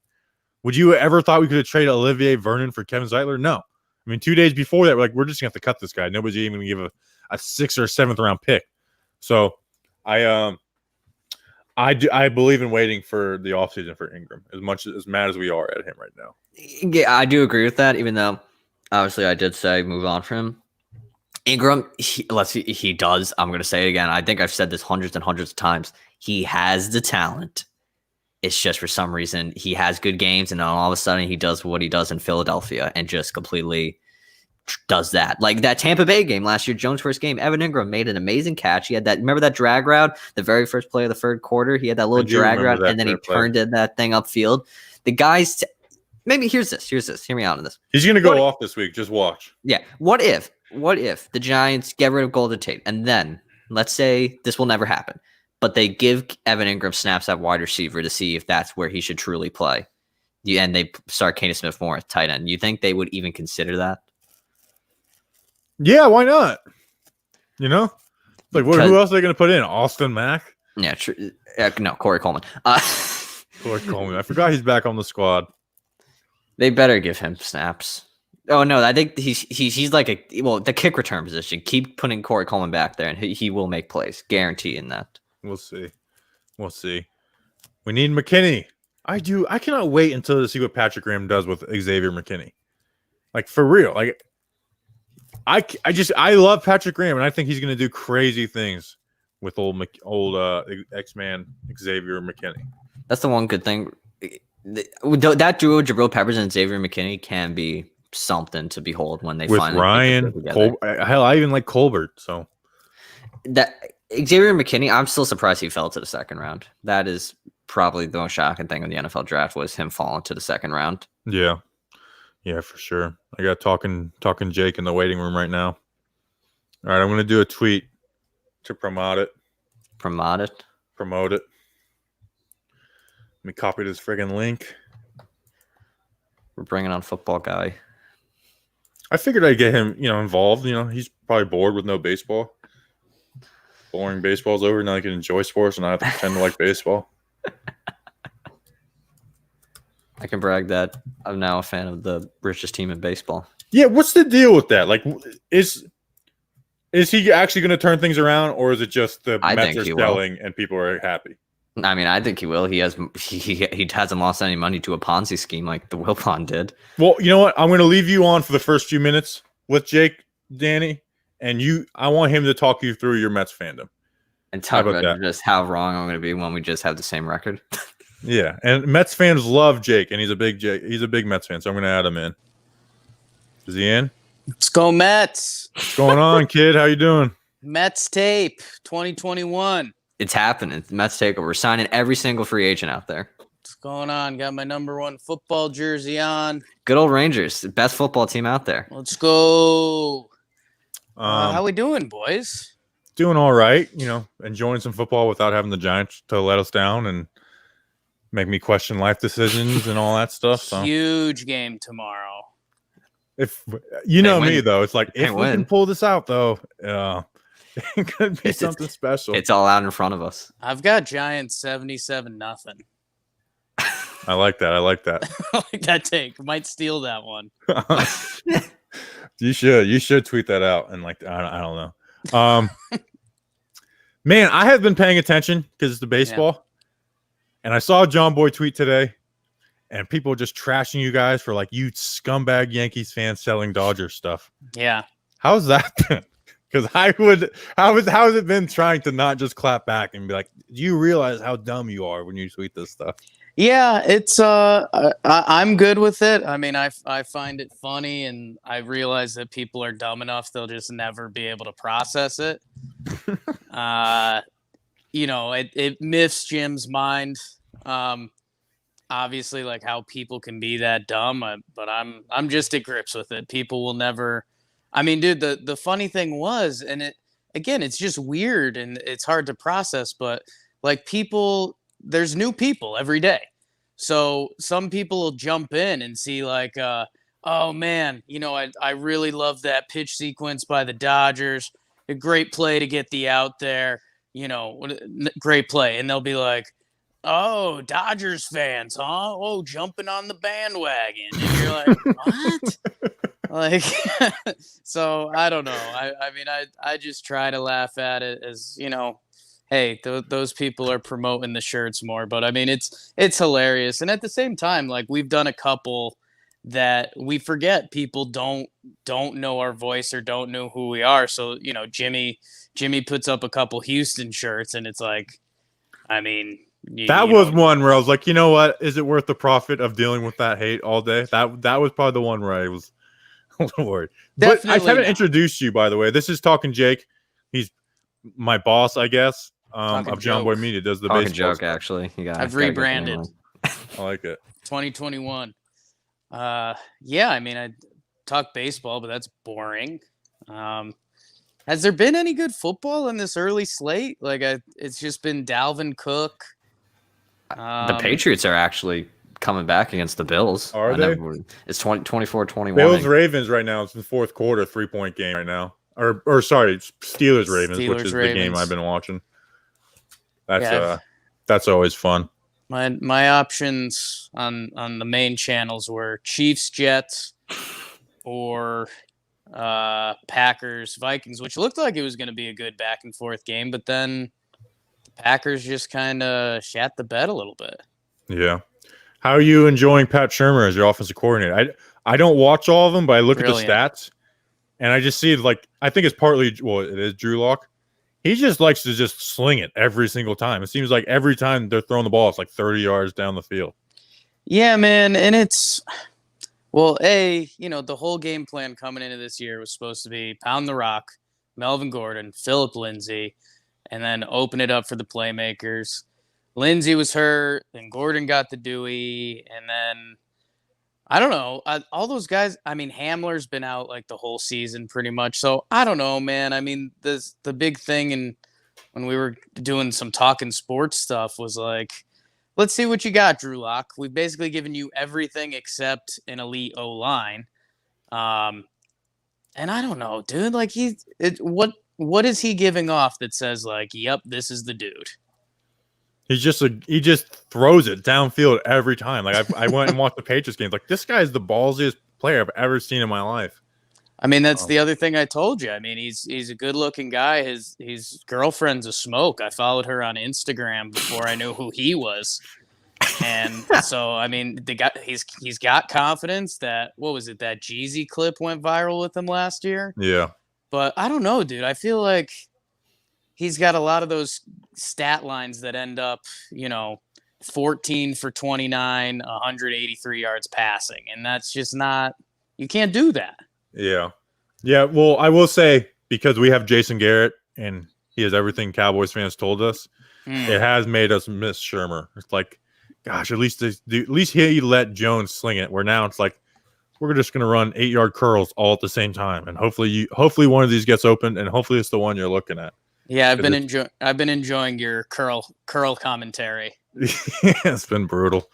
It's tough, man. The best play in sports, the good old curl round. Safe. Make Evan the Ingram. toss. We were talking up Evan Ingram. It's like as long as he stays healthy this year, it's his year, and he's healthy. And Jason Garrett and himself have ruined himself. Man, and that's you've seen me getting in on the Ingram game a little bit because it just seems like every fantasy draft I end up looking at the tight ends and I'm like, well, one of these guys is so much more skilled than everyone else. It's Evan Ingram, and you're comparing him to like Darren Fells or all these other guys who are just old tight ends. And then I draft him, and then I'm miserable for the first 8 weeks of the season. And then that game last week where everyone Ingram has the drop. Was that last week or was that? Yeah, that was last week, Thursday night. Because I mean, I was rocking the boat myself. Ooh, Devontae Adams just had a gross touchdown catch. Where it's like he had 2 running plays, and it's like if you value your tight end skill-wise enough to hand him the ball twice, let's draw up a couple more passing plays for him, coach. And then, of course, he gets what would be the game winner, just alligator arms. Yeah, and he had some drops the first couple games, and everyone's pissed off at him. And then I honestly started feeling bad for him. It's like we're using him like he's Jason Witten, and he's the exact opposite player. And then this last game, it's like, oh my gosh, Jason Garrett's using him the way that like Giants Twitter wants him to be used, and it's actually working. And then he has a drop that turns into an interception, and then a drop that could have ended the game. And it's brutal, man. He's probably the most hated Giants player since Eric Flowers. Flowers. Hey, come on now. You know who I really? You remember those 2 Iowa tight ends? The Broncos have one. Noah Fant. I kind of really do wish we were able to draft one of those 2 because those are what we need. And Evan Ingram's just not the guy we need right now to play tight end. Fant's a monster. I mean, the only thing that I'd come back a little bit on that is like, dude, I mean, Noah Fant's like a freak. I mean, first round pick like that. Those dudes don't grow on trees, but I still don't know. It's this weird future of tight end. Like, is he a great every down tight end? If he was with Mahomes, would he be a freak? I don't really know yet. Like I've seen him outrun secondaries, which you're like, damn. But I guess you could say the same thing with Ingram. So I don't know. I'm still out on Fant. But like him or Hawkinson's got to be a stud, right? Like flip a coin. He's got to be one of those. I think guys. Hawkinson has been working pretty good with Stafford. I mean, I'll be honest, I haven't paid too much attention to the Detroit Lions. God damn it, Bobby. I know. You gotta know what good old Detroit's doing. They're making a run for it. Actually, I have been because I've fallen in love with Kenny Golladay after not really even knowing who he was. Oh yeah, he's your number 1 FA of 2021, right? Gotta be, man. He's Plaxico 2.0 plus with some speed. Mine is the gun probably part with. Justin Pennick says, Jake, who are you voting for in the election? I am a firm Skinner Pennick 2020 guy. All right. Dude, people are so insane. I get 3 people a day in my like Instagram DMs that are like, who you voting for? It's like, yeah. I'll send you the screenshot of our little campaign sign if you want. Literally, I'm voting for your mom. Look at this. What's going on, dog? Alien alert. So yeah, thank you, Justin Pennick, a fan, for reaching out. Subscribe, rate, review, reply. Yeah, that's my way of being like, we're not going to talk about politics, but because it'll be in there, we're just going to say the vote for us. Yeah. And I actually am going to vote for myself, and I know that's going to make a lot of people mad, but it's going to be worth it to me. I know people are going to be like, how can you not take this serious? I'm just going to like, just assume I was going to vote for whoever you didn't want. And there you go. That'll be your way of coping it. Yeah, that's what you should do, Bobby. You should say, who are you voting for? And the instant they say it, say the opposite. But then people will be like, you're voting for this guy? And then and then you should cut up like a 10-second or like a 30-second reel of you saying each one. It should be Trump, Biden. I could just be the Skinner, undecided voter all day. Be Hillary, like at 11:30, like I'm thinking Trump. Like 12:15, like just saw this commercial. I'm moving over to Biden.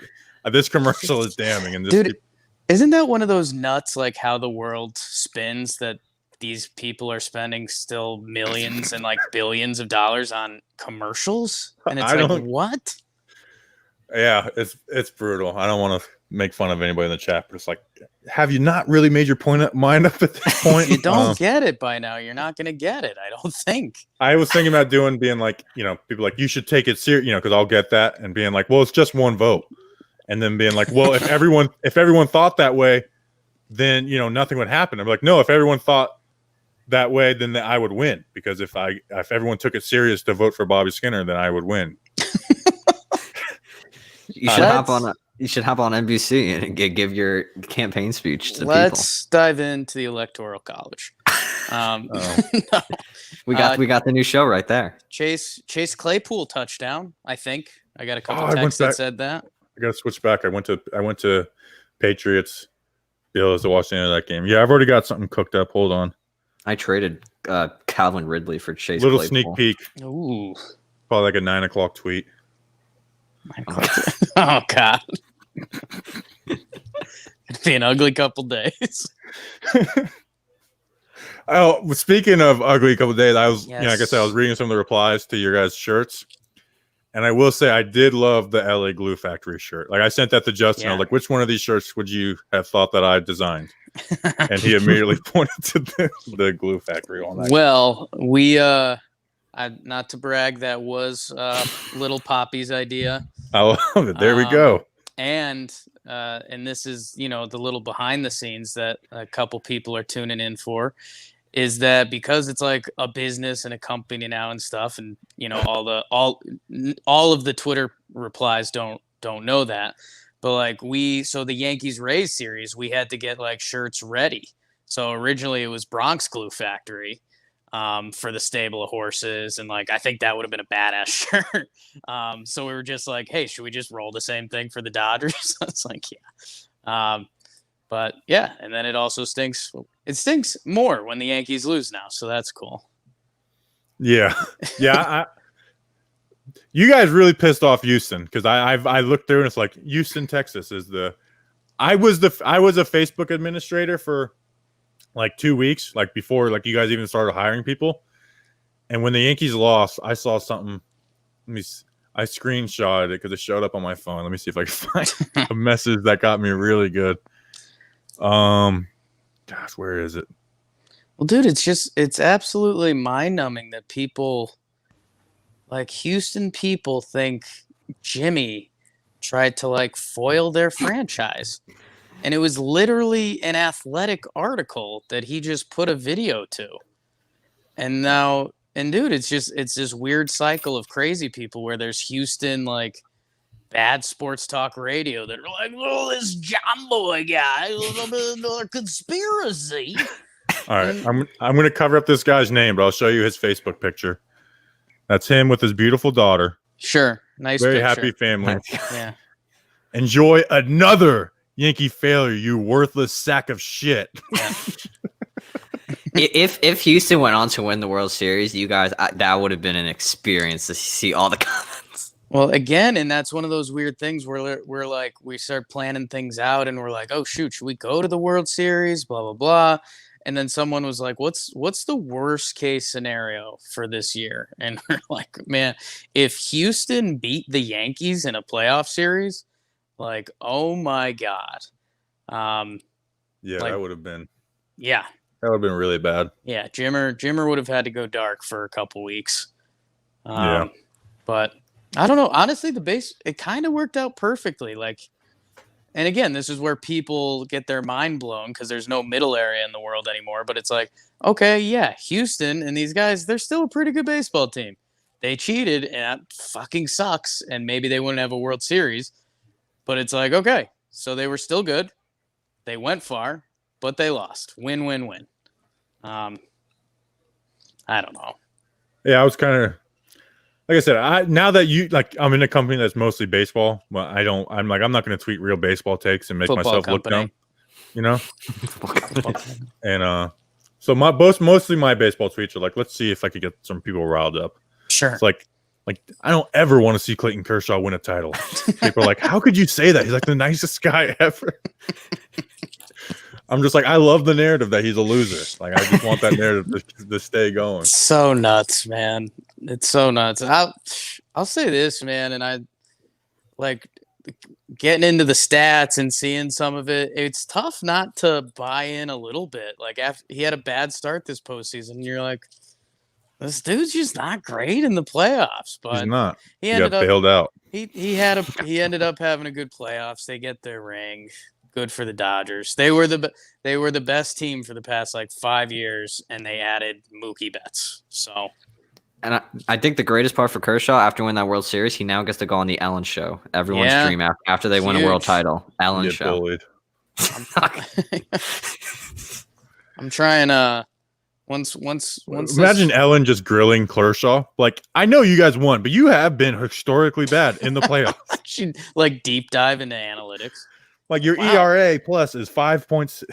Ellen's a serious fan. What do we got here?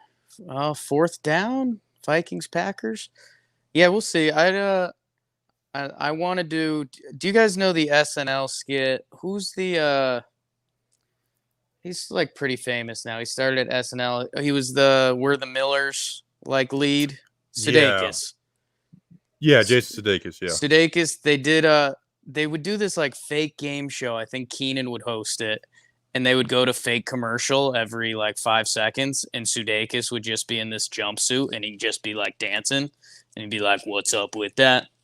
What's up with that?" I want to do that on the Ellen Show. That's my dream. That's my peak. We could probably get you guys on there. I think we're a couple moons away, but I think we can do that. Just in and out of commercial, and everyone's like, "What was that? Why is that stocky guy dancing in and out of break?" And they never address it. I could see it happening. Have you guys had to deal with Rays fans? Because I know they beat the Yankees. Like, are they just non-existent? Because like I'm down here in Florida and everyone's a Yankees fan. I'll say this: we went to Game 4, and I'd say the building was 70-30, Dodgers Rays. And I was wondering, is this hipster Rays fans? Are these real Rays fans? What's going on? So I was kind of impressed by that ratio because it's also the Dodgers. I mean, that's another monster team in baseball. Yeah. And then when we went to clinching Game 6, the crowd was about 90-10. And I also think it's like, okay, clinching game. If you're a Dodgers fan, you want to be at that one to see your team win, blah, blah, blah. But yeah, dude, I mean, and Rays fans think we're being mean by it, but dude, the numbers are just off. I mean, there's millions of real and fake Yankee fans around the world, and the Rays are just not there. They've existed for 25 years or something? Yeah, I'm down here. Everyone's a Yankees fan. Before the Rays and Marlins, everyone was a Braves fan because of TBS. Right. Like everyone, my friends growing up that weren't, from New York or whatever, they were all Braves fans. And then the Marlins and the Rays come down, and Marlins win a World Series, and another one in 2003. So it's just and the Rays, like their stadium sucks. Just no one's a Rays fan. Like you go and like the Yankees main minor league, they do their spring training in Tampa.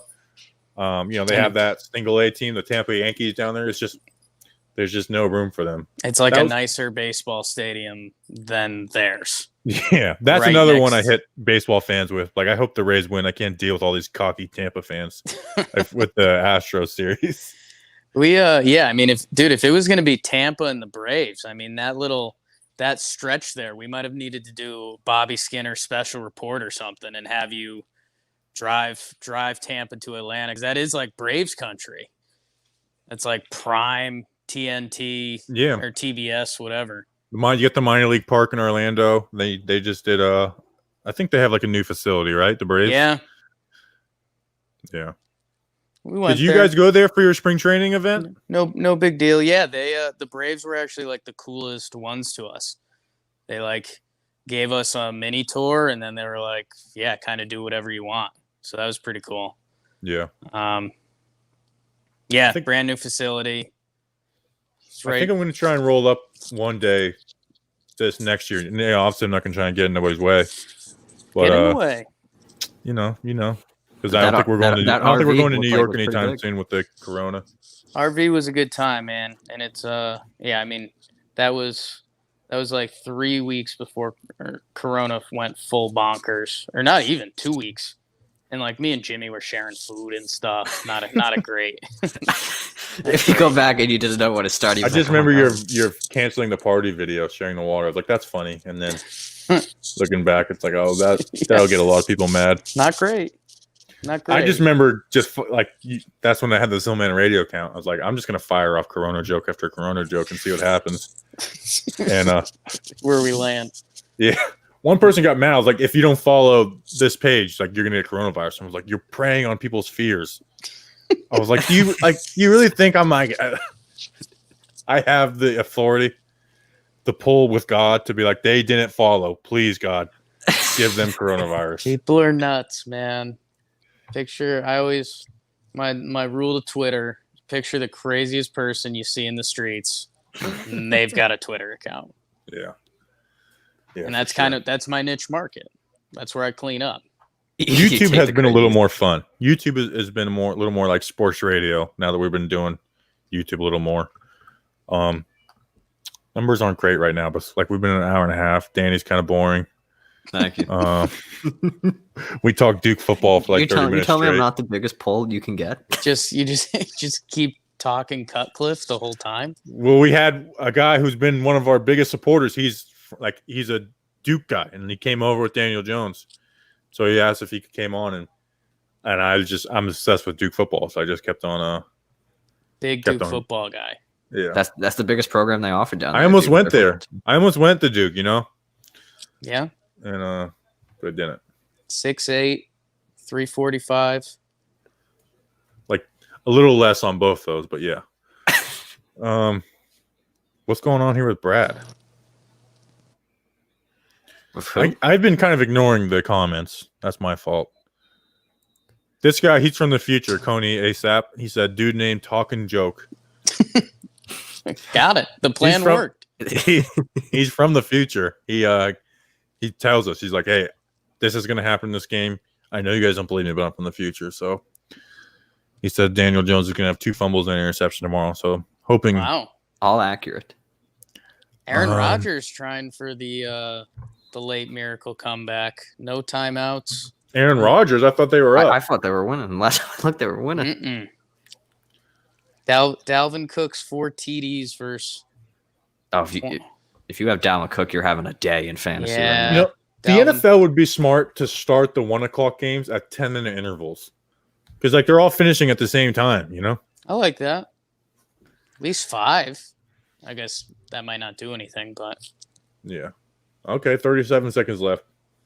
Can't show the screen. That'll get us demonetized, but. Do it for the people. Show the screen, bro. Screen. I wonder if. Never mind. You contemplated it. This isn't the game, man. It's just free dudes. I like those. I like those. Oh, man. You see that catch? All right, I'm not going to spoil it if you guys Rodgers. are behind me. Rodgers. Nice throw to I Tanya. just saw the catch. That was kind of nice. Tick, tick, tick, tick, tick, Oh. tick, tick. Bobby Tanyan and him bumping. Is Tanyan good or is he just like Rodgers? Yeah, he's Rodgers. Yeah. 13 seconds left. Let's see another. Dang, the Oh, Vikings no. are really about to pull this out. That's kind of funny. I'm People loving that. love to hate on Aaron Rodgers. Like that's like a you guys deal with analytics baseball Twitter. Analytics football Twitter is big on like hate Aaron Rodgers. Yeah. Like Justin. I like how you guys are like 13 seconds. I literally just saw the first pass to Aaron Jones and when he went out of bounds. So I'm at 37 seconds. Well, don't you have like the college like hookup or whatever? So it's delayed. Yeah. What do you do here, Bobby? Are you quick out 8 yards and then one shot at the end zone? Just 2 shots at the end zone here? Well, you don't do what they just did. Yeah, I would do 2 shots at the end zone, especially with Rodgers. Boy. Vikes win. Jeez. Sorry, Danny. Let's see if everyone trashes him for that, like they did Daniel Jones. What do you? Okay, outsiders. Look, I know you're not in and out every day. You're doing your baseball stuff, but like Daniel Jones falls. What's the? Oh my God. Well, that Rodgers freeze frame is hilarious. I don't know if you just had that on the screen. I did. Just getting hugged. It's like he's crying. When Daniel Jones, well, okay. I've got a couple things. How cool is it how fast he is? Dude, it's crazy. Nuts. So it sucks he trips, and initially when it happens, it's like, oh boy, this is obviously going to be a thing. And that sucks. Thank God they scored that drive. Not that anybody cares after the fact, but I've got a lame story, obviously comparing myself to Daniel Jones. Junior year of high school, the baseball coach kindly told me to not be a part of the team anymore. I was like, great call, coach. So I'm sad. I'm like, okay, I guess I'm fast and I need something to do. I'll go run track, I guess.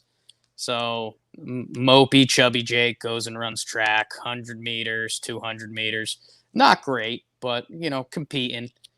And so the first race comes around. And so the coach wanted me to run the 400 meters too, which is the full lap around the track. And that's like, it's one of the nastiest events in track and field because it's full sprint. It's one lap, full sprint, and like it will exhaust you. If you've never tried it and you're watching right now, go try it. You will be gassed. So go to my first track meet, all jazzed up, probably snuck a Red Bull or something.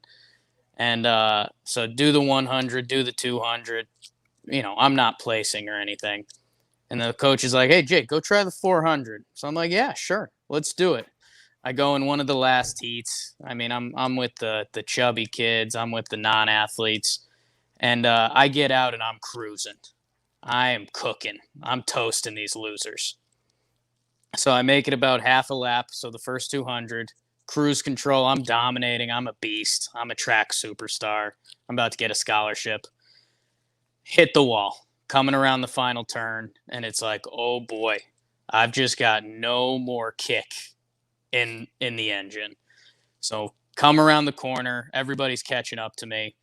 Final 100 meters, I got nothing. I go into full, like, I'm just swinging arms and kicking legs, praying to get to the finish line. Dude, I'd say about halfway home, I start getting the Daniel Jones. My legs start going out wide. I start getting wobbly, and I'm like, Jake, you better not fall. Like, you cannot fall right now. So I'm going full wobbly legs, still pushing it, get to the finish line. The footstep, I cross the finish line. I just full frontal eat it. Just face first. Absolute disaster. My buddies are dying laughing. Because, dude, my legs. At least you made it. My legs were coming up like beside my body. I don't know how to describe it. I can picture it. But dude, yeah, if you get that like too much steam, it's coming. And that's the first couple replays when they showed it. You see that like one wonky step where he's going too fast, and then it's just like, oh no. Oh yeah, he knew he was falling for 20 yards. He yeah. was like, oh God, please. He almost would have been better off just falling and then getting. I don't know. Actually, no, he wouldn't have been. It's an awful feeling, man. I don't think you can like stop that. No, it's like when you've seen someone like on like a dirt bike or a motorcycle where it's like So that's just like that wobble. It's like, oh, they know they're going down. It's just a matter of when and where. At least you made it though. Did you guys have the big man relay in Colorado? Oh yeah. That was Oh my. yeah. We practiced more for that than we did the shot put in the discus. Was Oh yeah. The big men loved running. yeah, I loved it. I mean, we would spend so much time practicing the baton. So yeah. Our anchor was a dude who got drafted by the Chiefs, Shane Bannon, 7th round fullback, and he had like Steve Bannon's son.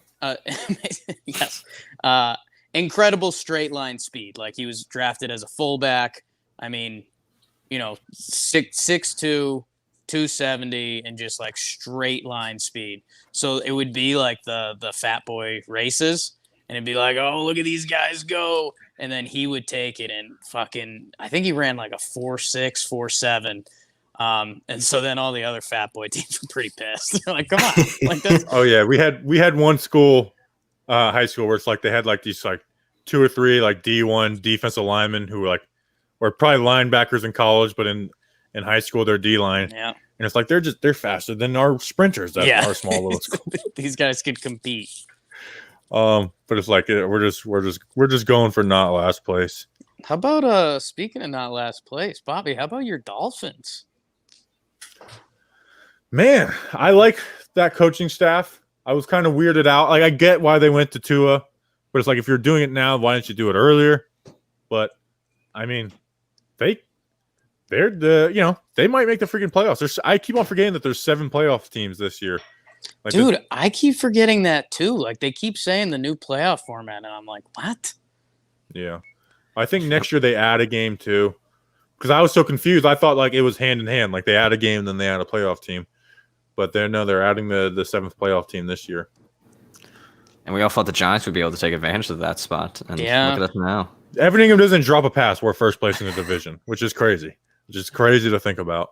That's I mean, the crazy nuts. thing, I knew the Dolphins' defense wasn't bad, but what they did to the Rams today, I was just shocked seeing them bully Jared Goff across the field and just whack at him play after play. Yeah.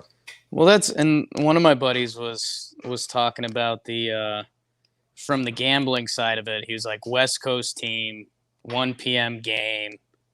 There was some other Dolphins off the bye week, blah blah blah. So maybe there's a little of that, but also that game could have so easily been like, oh, the Rams D line kills Tua. Yeah. 15 seconds left. I'll go play by play. Ravens get the ball down to the 15. Clock is ticking. 10 seconds. They got to clock it. 22-yard line. Tick, tick, tick, tick, tick. Ravens clock with 8 seconds left. The 22-yard line, down by 4. Get 2 shots into the end zone. Steelers got a player down. They should have been forced to call a timeout. That'll be big in Ravens forums tomorrow. Ravens forums. Ravens Reddit will be going off about that. And if they end up losing, they should have been forced to call a timeout. Who's that? Is that Hayward down? Yeah, it looks like it. The Steelers are a crazy organization. They always bounce back. They're always, I mean, even like when they had bad quarterbacks like Maddox and like Cordell Stewart, Cordell had some good years, but it's like they were just always in it and winning that division. Just both sides of the balls. They always have like 2 10-year guys, and then they draft dudes like Claypool or Juju, and you're just like, damn, man. And yeah, I mean, Mike Wallace, like Antonio Brown was like the 3rd wide receiver on the Steelers for a couple of years. And then all of a sudden, like, it's like, oh, this guy's like, top 3, top 5 in the game. And then Claypool, like I said, Claypool was like draft. Everyone who like follows the drafts like darling. It's like 6'4", 4'3", 40. But and people are starting to change. I was like going away from like combine doesn't matter, and now it's like with Metcalf and Claypool, it's like okay, maybe it does matter a little bit. Yeah. You guys see TJ Watt and his defensive coordinator were going at it on the sideline? I mean, I'm not sure how much to bring into that, but like TJ Watt and his defensive coordinator were like really going at each other. No. I like it.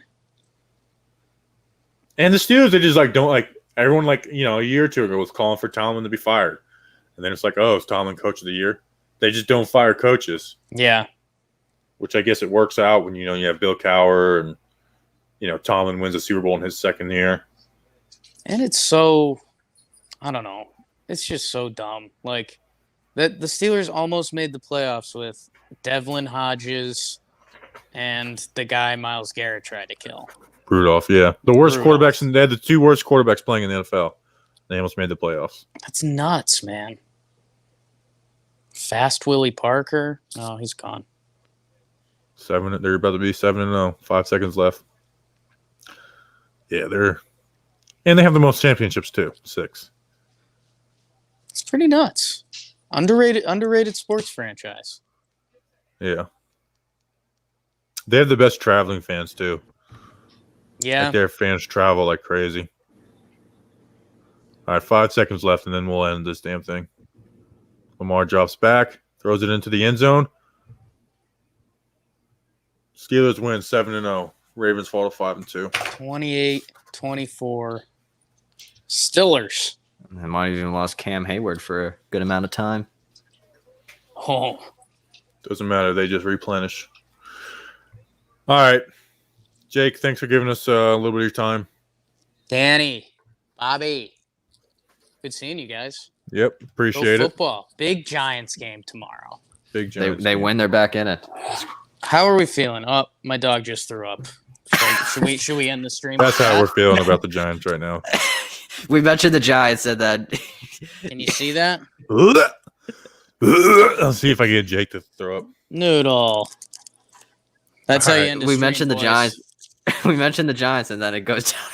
That's how it goes. God damn it. All right. See ya. I'll see you guys. All right. We'll finish it off with this. That's where that is. Jesus Christ, Ricky! All right. That's the end. I figured out how to play videos during this. So you guys are in for a lot of Trailer Park Boys You're- in these live streams. Couldn't think of a better way to end it. Jake's dog, Trailer Park Boys. Brutal. All right. See you guys.